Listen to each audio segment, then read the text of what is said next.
2-4 ranch. But I'm probably asked the most by people around here, what made me do this? You know, why did I come out here and start putting this ranch together in Hunt County, Texas, and now it ended up in 4 different counties. And it all kind of goes back to that redhead again that I was married to. I retired from Pepsi in 2004. Went to California, found out I couldn't play golf every day. And after 4 months, she told me she married me for better or for worse, not for lunch. So I started looking around, and I was playing golf one day with some guys with Dr. Pepper. I didn't even know them. They owned 64% of Dr. Pepper. They were having trouble. You know how you do on a golf course, you talk. They found out I'd spent 30 plus years at Pepsi, and they said, you probably have a non-compete. So you don't have a non-compete after 35 years. They said, would you help us with Dr. Pepper? So I signed on for Dr. Pepper for 90 to 9 months. I stayed there 15 years. So that's where the 10-2-4 comes from. But what I looked at, I originally put a ranch together in West Texas. Put a ranch out there, and I got tired of flying back out to San Angelo and driving all the time, and kind of get tired of rocks, cactus, mesquite, and rattlesnakes. So I told a real estate agent in 2010, I said, start looking around Dallas, 90 miles around Dallas where I can drive to go out. So that went on for about a year, and in 2011, I bought the first piece of property over here in Fairleigh. It was 715 acres. And it was a hunting ranch that these guys had kind of let run down, and partners, and they were fighting and everything. It wasn't a very good operation. So I bought it in 2011. And then we just kept going from there, buying what was around us, making it a little bigger. Now the hunting operation is a little over 2,000 acres of high fence in there. And she'll tell you all about everything in there, but it's for hunting.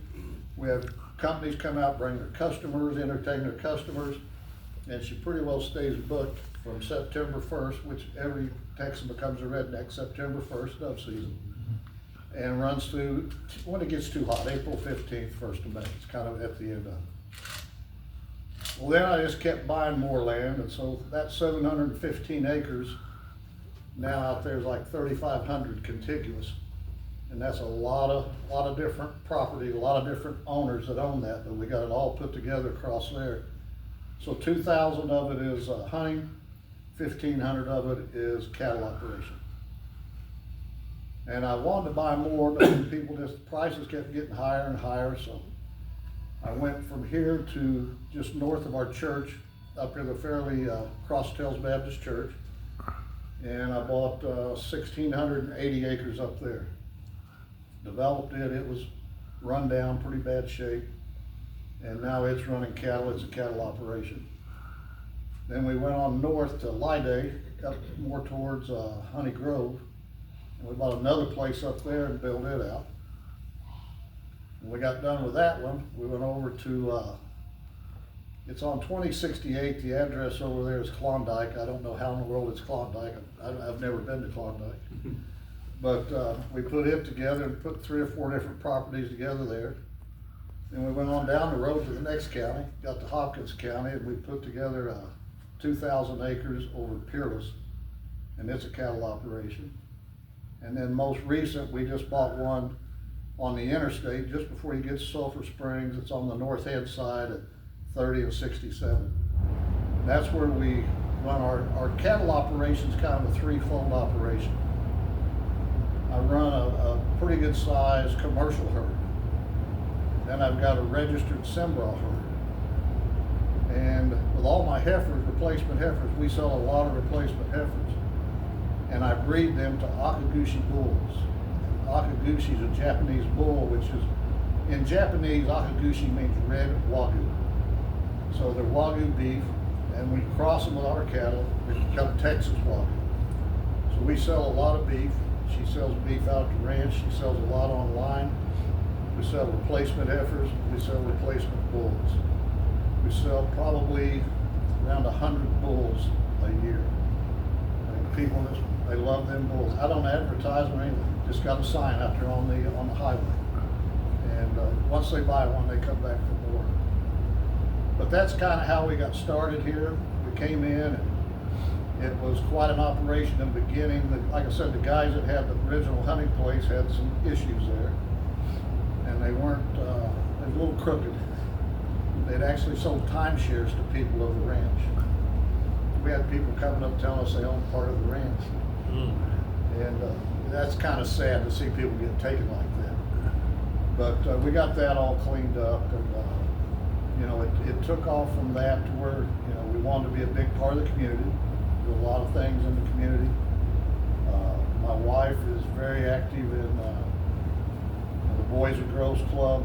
I was a Board of Governors, National Board of Governors for years. She's a national treasurer. She's now doing more local with the Boys and Girls Club. She's very active with the Children's Museum over here. And probably the biggest is our church, Cross Trails Church out there. It was in November, as Mother's Day of 2011, and I'd been working nonstop out on the ranch.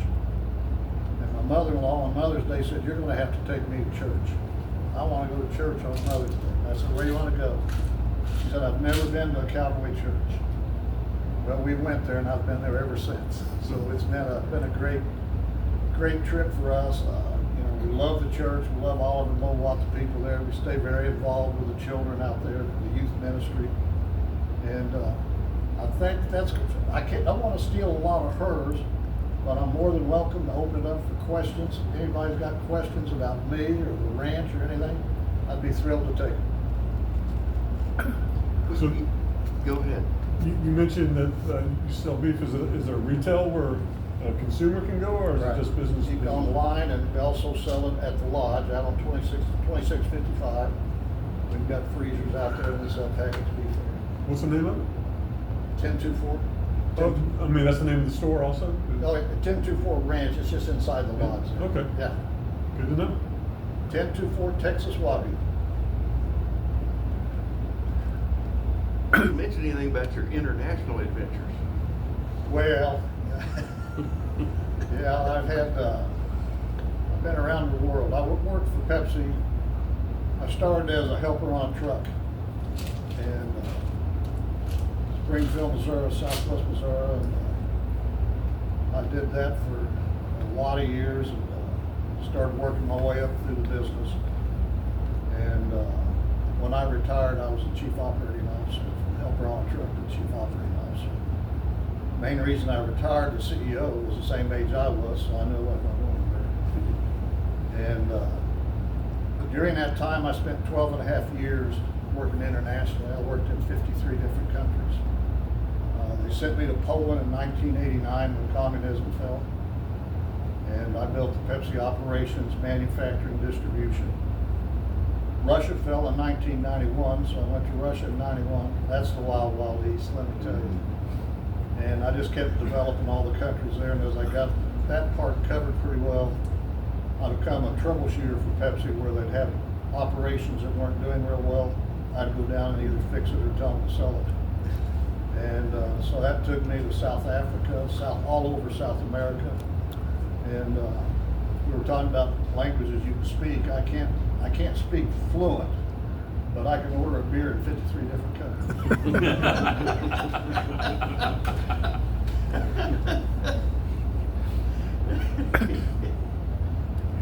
And your cattle operation, where do you get your, What's your favorite soft drink?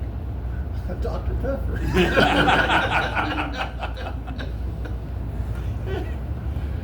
in your breeding program, Larry, what is where do you get your base breeding stock? Well, people don't understand with cattle. I mean, you know, they think you either got to have genetics or got to have good nutrition. They try to feed them. I mean, it's a combination of genetics and nutrition. And we're very, very picky on our cattle. When I was out in San Angelo, out in West Central Texas, I got connected with a lady that was one of the premier breeders of Cimarrons. And she passed away, and so I bought her herd and brought the herd here. And so that was kind of the foundation for our registered herd. And then all of my commercial cows are bred to Cimarron bulls. As we kept developing, we started looking at, you know, how could we, Simbrol are 5/8 Simmental, 3/8 Brahma. Sometimes you get a little too much ear, a little too much leather on it. So I tried to figure out how could I tighten that up, bring that down some. So I started buying bulls from R.A. Brown, which are Sim Angus bulls. And the Sim Angus bulls helped us tighten the leather up and also put us on about another 40 pound a game at weaning time. So that's why our bulls sell so good. I mean, the calves, you can't believe some of the weaning weights. We had a bull this year we wean all of our cattle at 7 months.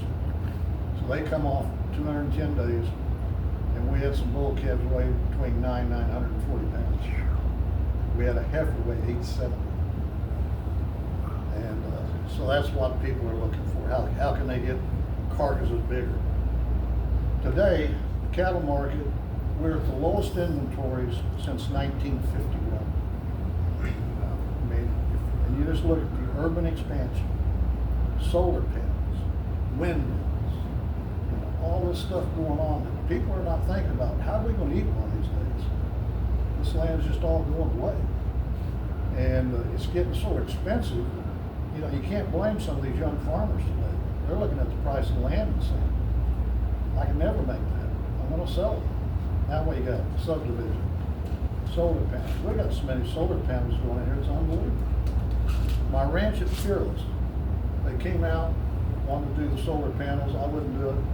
Sad thing is, all my neighbors did it. So it's kind of ugly. I got a beautiful place, but there's solar panels all the way around. And it's hard to turn down some of the money they're offering. But, you know, usually what's too good to believe is too good to believe. Okay. Good. Anyone else? All right, now I've got questions. No, thank you very much. My wife looks forward to coming here and visit with you guys. And anytime you need a talker instead of a speaker, holler at me.